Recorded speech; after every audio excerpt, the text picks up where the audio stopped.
হে good morning. আজ আমার weight loss জার্নির ৪৫তম দিন। বন্ধুরা, আজ ১.৫ মাস হয়ে গেল আমার এই ওয়েট লস জার্নির যাত্রা। এই ১.৫ মাসে পেলাম আপনাদের অনেক অনেক ভালোবাসা। আমি অনেক ভাগ্যবান যে আপনাদের মতো ডিজিটাল বন্ধু পেয়েছি।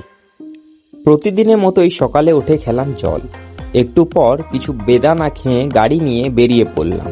আজ আকাশে অনেক মেঘ দেখছি। বাজার করার জন্য প্রথমে এটিএম থেকে কিছু টাকা তুলে নিলাম। তারপর কিনলাম আমার মেন সোর্স অফ প্রোটিন, ডিম। সত্যি এই ট্রে একা একা নিয়ে যাওয়া অনেক কঠিন। তারপর গেলাম কিছু সবজি কিনতে। রাস্তায় বাবুর জন্য কিনলাম এই কেকটি। তারপর বাড়ির দিকে এগোলাম। বাড়ি এসে বাবুকে কেকটি দেওয়ায় সে কেকটিকে চকলেট ভাবল। তারপর বাড়ি এসে কিছু পাকা পেঁপে খেতে খেতে মনে পড়লো যে পান আনতেই ভুলে গেছি। চলুন আজ আপনাদের একটা সুন্দর দৃশ্য দেখাই। এই সামনের পাহাড়গুলো আসলে কয়লার খনি, কিন্তু এই সময় কাশ ফুলগুলো এটাকে বরফে ঢাকা পাহাড়ের রূপ দেয়।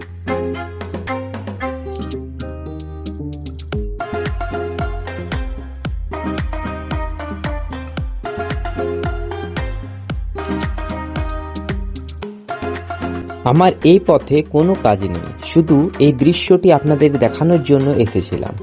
আমার ফোনের ক্যামেরার এত ক্ষমতা নেই যে এই প্রাকৃতিক সৌন্দর্যটাকে সঠিকভাবে আপনাদের কাছে তুলে ধরতে পারবে, কিন্তু বিশ্বাস করুন অপরূপ সুন্দর লাগে এই জায়গাটি এই দুর্গাপুজোর সময়। আর এই যে বিল্ডিংটি দেখছেন, এটি আমাদের ভবিষ্যতের থানা। তারপর গাড়িতে তেল ভরিয়ে গেলাম আবার বাবার পান আনতে। এই পান অনেক বেশি জরুরি আমার বাবার। বাড়ি ফেরার সময় রাস্তায় আনারস দেখে থেমে গেলাম। ট্রাস্ট মি, পাকা আনারস দেখে আমি থাকতে পারি না, তাই দাঁড়িয়ে দাঁড়িয়ে সেটি শেষ করে আবার বাড়ির দিকে গাড়ি নিয়ে এগোলাম। বাড়ি এসে খেলাম ১ বোতল জল।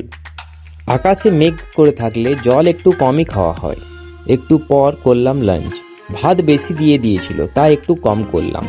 ১ ঘন্টা পর বানালাম এই লস্যি জাতীয় জিনিসটি। এটি কিন্তু দই, জল আর কিছু মশলা দিয়ে তৈরি।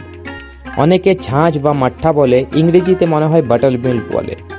এটা খেয়ে দারুণ ঘুম আসে, কিন্তু ঘুম থেকে উঠে দেখি একদম আকাশ ঢাকা কালো মেঘে। বাইরে ঠান্ডা হাওয়ায় বসে বসে খেলাম ১ বোতল জল। দারুণ হাওয়া চলছিল সত্যি। তারপর বানালাম আমার ডিনার। এই রেসিপিটি কিন্তু আমি শেয়ার করেছিলাম, কেউ কি ট্রাই করেছিলে? খাওয়ার পর বাবুর সাথে একটু খেললাম, কারণ ওর আজ একটু মন খারাপ, ওর মা বকা দিয়েছে।